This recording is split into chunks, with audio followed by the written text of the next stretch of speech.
Ya, teman-teman semua, alhamdulillah pada hari ini saya bersama dengan Pak Lutfi ya. Mungkin teman-teman semua sudah tahu bahwa beliau dari Jepara berjalan kaki ingin ke Jakarta menemui Bapak Presiden Republik Indonesia, Pak, kurang lebih begitu. Tentu ini rasa kebanggaan tersendiri bagi saya Faktual News 77. Makanya teman-teman terus nyimak Faktual News 77. Kita akan berbincang-bincang dan berdiskusi dengan Bapak Lutfi. Ya, Assalamualaikum warahmatullahi wabarakatuh, Pak Lutfi. Sehat? Waalaikumsalam, abangku. Iya, sehat. Alhamdulillah. Iya. Jadi punten Pak Lutfi ya. Sebelumnya saya mau bertanya Pak Lutfi biar sama-sama teman-teman netizen mengetahui langsung dari Pak Lutfi. Pak Lutfi orang mana Pak, maksudnya wilayah? Saya itu asli kelahiran Desa Bangsri, Kecamatan Bangsri, Kabupaten Jepara, Jawa Tengah.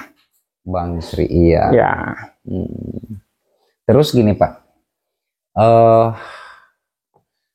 Bapak niatnya ke Jakarta? Iya. Tuh, maksudnya tujuannya, motivasinya apa Pak? Oke. Saya jalan kaki dari Jepara ke Jakarta. Iya. Tergerak oleh penolakan PK 7 terpidana. Oh iya. Itu yang menjadi penggerak utama. Penggerak utama. Nah, tujuannya ke Jakarta adalah ketemu Bapak Presiden Prabowo dengan misi. Iya. Meminta beliau membebaskan 7 terpidana. Amin. Demi tegaknya hukum dan keadilan di Indonesia. Dengan visi, jika hukum dan keadilan itu tegak, terciptalah masyarakat adil, makmur, aman, nyaman, sentosa. Amin. Sesuai amanat Pancasila dan Undang-Undang Dasar 45. Iya. Dan ini bukan karangan saya. Iya. Tuntutan ini dengan misi dan visi tersebut itu adalah saya nyontek dari kampanye Pak Prabowo sejak 2009 sampai 2024. Jadi kalau Pak Prabowo nggak mau memenuhi saya, itu keliru. Lewong saya ini mendorong beliau mewujudkan impiannya dan program-program yang bagus. Saya ini mendorong. Saya tidak ngarang tujuan baru, misi baru. Ini misinya panjenengan Pak Prabowo. Jadi temui saya. Karena dengan Bapak nemui saya, itu Bapak juga mendengar suaranya dari bawah. Karena saya bukan siapa-siapa Bapak. Betul. Saya itu pengacara sukses. Pengangguran banyak acara, suka sekali ngopi dan rokok tok wes. Iya. Luar biasa. Jadi gini Pak, luar biasa Pak ya. Cara menuntut keadilannya Bapak ini cara-cara yang tidak semua orang bisa lakukan.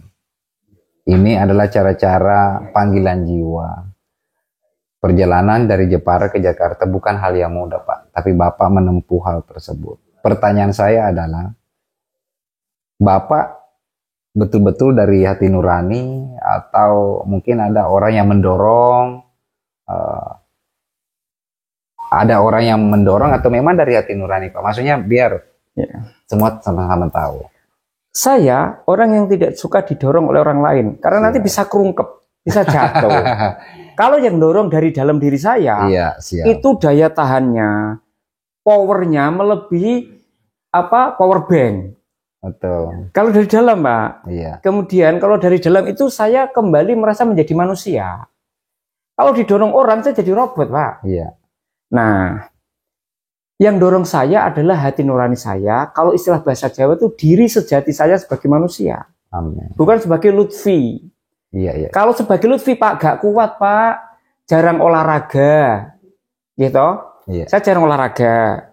Saya bukan orang yang Pak punya modal yang cukup untuk jalan. Iya. Kaki secara material. Iya.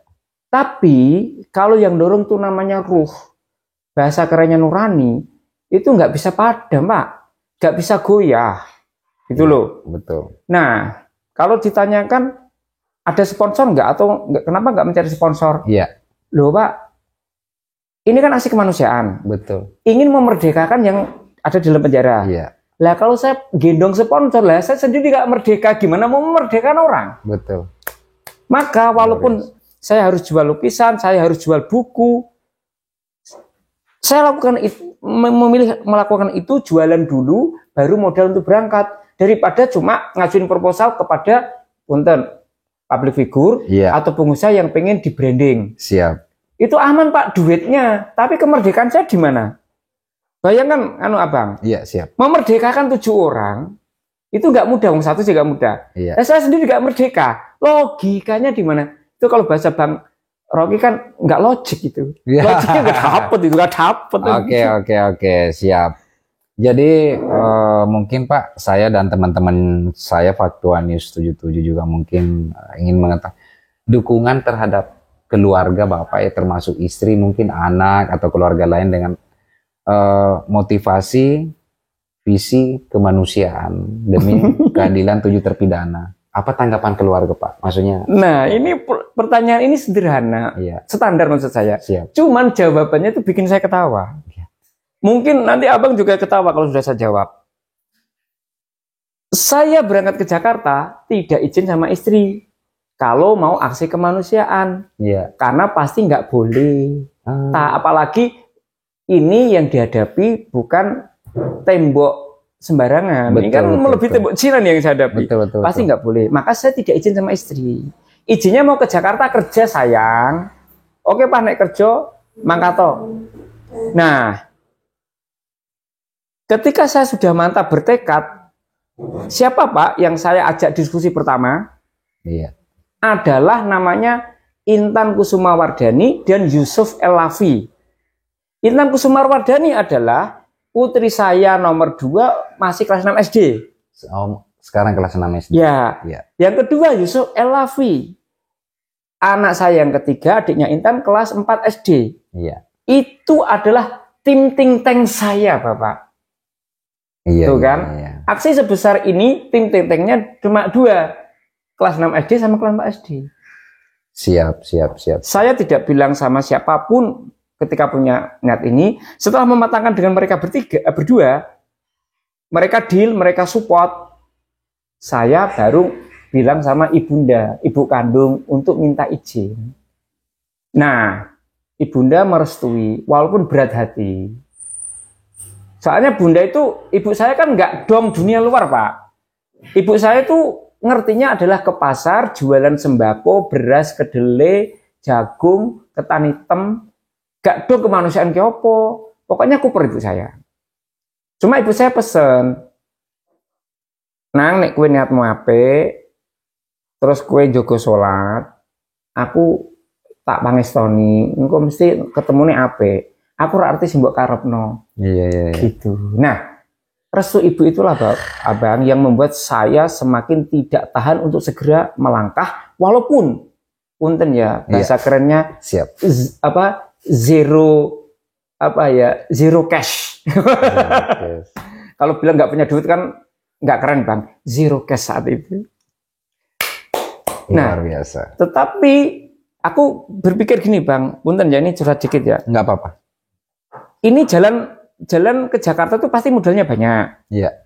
Kalau aku ngajukan proposal kelamaan nanti aku nggak berangkat. Betul. Ngajukan proposal ke orang Bang, itu ribet. Butuh seminggu, 2 minggu, ngerayunya minta ampun, dapatnya paling berapa juta. Nah itu nggak efektif Bang. Nanti keburu ini redam kasus ini. Iya. Maka saya minta core of dekengan, yaitu Gusti Allah. Masya Allah. Nah, saya bilang begini sama Gusti Allah, Gusti, aku iki pengen berjuang. Iya. Orang ngerti jaluk tulung sopo, Iya. ngerti ini yo kalau jaluk tulung jenengan. Iya. Soalnya saya ini bergerak yo atas campur tangan jenengan. Maksudnya gini, yang menggerakkan hati saya jenengan. Betul. Ya saya minta jenengan toh. Betul. Simple, pasti dikasih. Betul. Nek jenengan nggak ngasih saya keliru Gusti. Maha kaya, maha bijaksana, maha segalanya. Betul. Serius Bang, aku kalau doa tuh sama Gusti Allah tuh gitu, nggak Robbana dzulumna, jarang saya.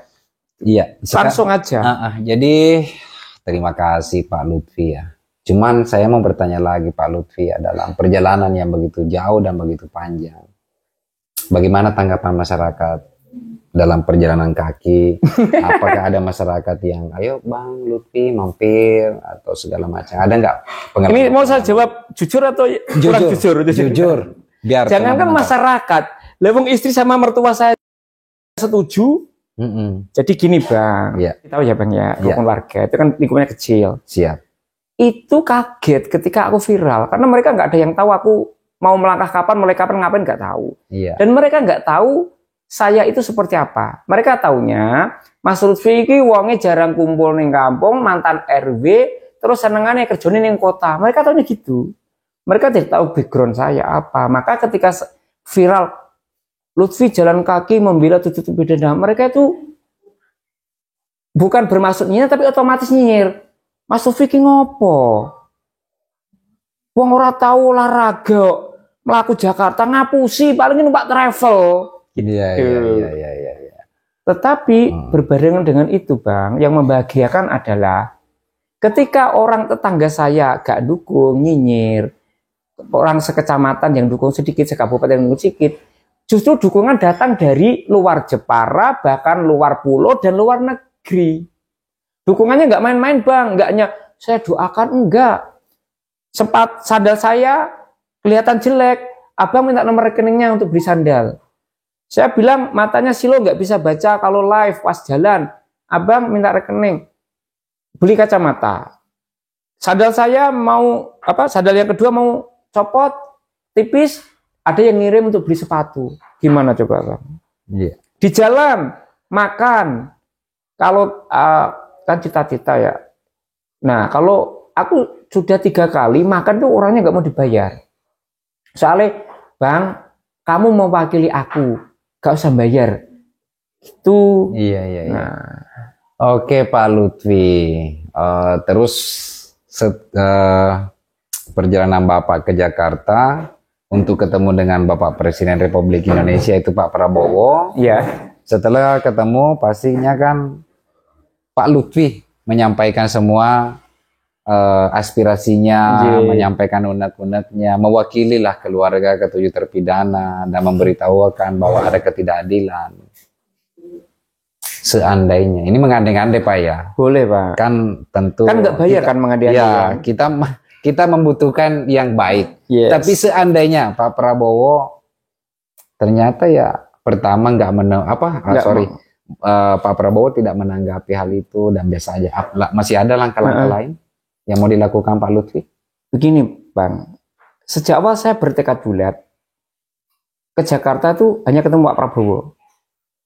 Saya dalam kepala sampai detik ini, sampai abang bertanya, gak punya opsi lain. Pokoknya mbuh piye carane Gusti temokke aku karo Pak Prabowo. Kalau Pak Prabowo gak mau nemui, tak tongkrongin Bang. Di Istana Negara kalau diusir, Hambalang. Sebulan nongkrong di situ, siap. Saya nggak akan pulang sebelum Pak Prabowo menemui saya. Iya, Hambalang. Ya terus kok bisa yakin? Yo yakin. Lawang aku minta sama Gusti Allah. Pak, sehebat apapun Pak Prabowo kalau Gusti Allah menggerakkan hatinya. Lah apa mungkin Gusti Allah menggerakkan hati Pak Prabowo untuk menemui saya? Lo jelas mungkin. Saya didoakan emak-emak seluruh Indonesia yang setuju dengan ini. Didoakan emak-emaknya terpidana. Oke Bang? Iya. Didoakan mak saya, sekarang istri saya sudah ikhlas, mertua saya sudah ikhlas. Netizen banyak yang doa. Gusti Allah kan bilang Bang, doanya satu orang yang sengsara terdolimi kan dikabul Bang. Lah kalau yang doakan saya 10.000 Bang, dikabul nggak? Kabul insya Allah. Nah, jadi nggak ada opsi lain. Kalau ditanya kan kemungkinan boleh orang tanya kemungkinan. Iya. Bagi saya kemungkinannya 2 Bang. Ditemui sebelum saya sampai istana atau ditemui setelah sampai istana. Kalau tanya opsi 2. Betul. Ditemui ketika sudah nongkrong di istana atau malah sebelum di istana. Gitu luar Bang. Biasa. Punten ya Bang ya. Jadi ngomong ingat. Boleh. Wong Jeporoi Bang. Iya. Nek wis kadung metu ning dalan niat berjuang, gaspol rem blong Bang. Gaskan terus. Gak mulai wes nek gak capai tujuannya. Itu ya saya rasa nggak wong Jeporo tok sih Bang, atau juga gitu deh. Kalau sudah turun ke jalan. Lah gini loh Bang. Jangan tanggung. Kalau ada opsi lain, lah ngapain gue jalan kaki dari Jepare ke Jakarta Bang? Itu 550 km, 1 bulan lebih. Dengan harus menginjak ribuan kerikil-kerikil tajam. Harus diterpa jutaan tetes air hujan. Diterpa, diselimuti terik matahari. Nah kok ada opsi lain? Ya bullshit Bang. Siap. No excuse. Harus ketemu Pak Prabowo atau ketemu Pak Prabowo. Siap. Gitu. Oke, sekarang Pak saya mau memasuki kasus Vina Cirebon ya. Setelah Bapak mendengarkan anak-anak yang ingin Bapak kan narasinya ke Pak Prabowo, kita mendengarkan bersama bahwa ketujuh terpidana adalah anak-anak yang tidak bersalah, tidak berdosa, mereka dihukum, dipenjarakan, bahkan disiksa sedemikian rupa. Bagaimana perasaan Bapak, Pak Lutfi, di saat mendengarkan kabar tersebut? Perasaan Lutfi nih, walaupun bukan keluarga Pak Lutfi ya, nggak ada hubungan keluarga karena Pak Lutfi orang Jepara.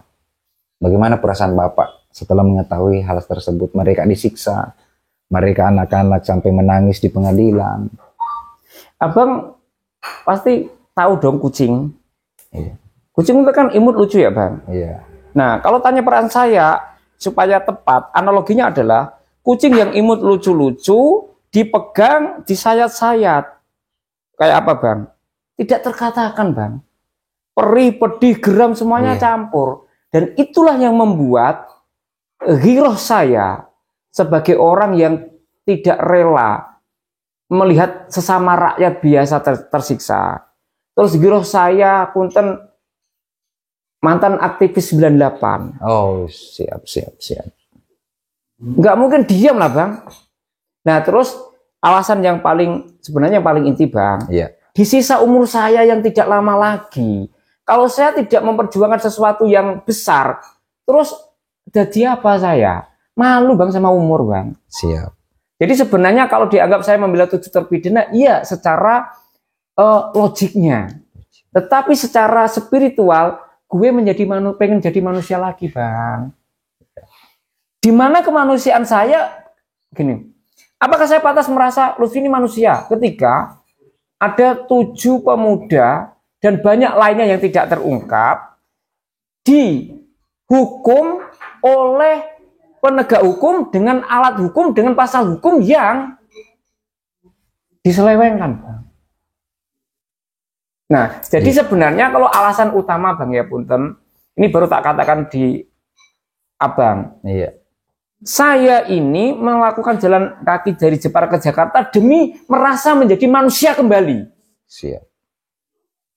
Jadi, jadi untuk teman-teman faktual, apa yang dilakukan oleh Pak Lutfi susah ditangkap oleh akal karena ini sudah berkaitan dengan perasaan nurani. Dan yang memainkan perasaan, kita tidak sanggupkan, itu hanyalah mainannya Allah Subhanahu wa Ta'ala. Saya yakin itu Pak.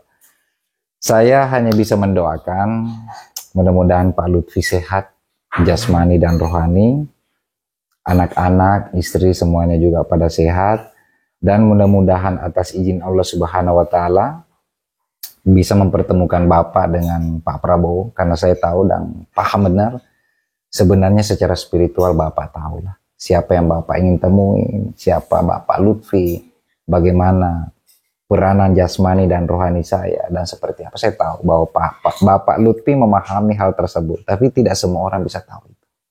Maka saya bilang, suatu kebanggaan bagi saya bisa bertemu dengan sosok Pak Lutfi.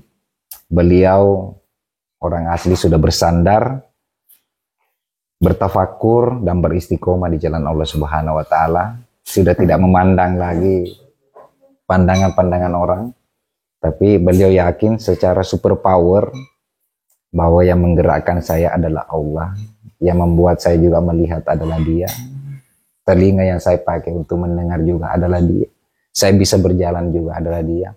Jadi wujudlah. Terima kasih banyak saudaraku. Pak Lutfi sehat selalu ya. Sama-sama Bang. Iya, terima kasih. Ya sekali lagi mohon doanya ya Bang ya. Siap.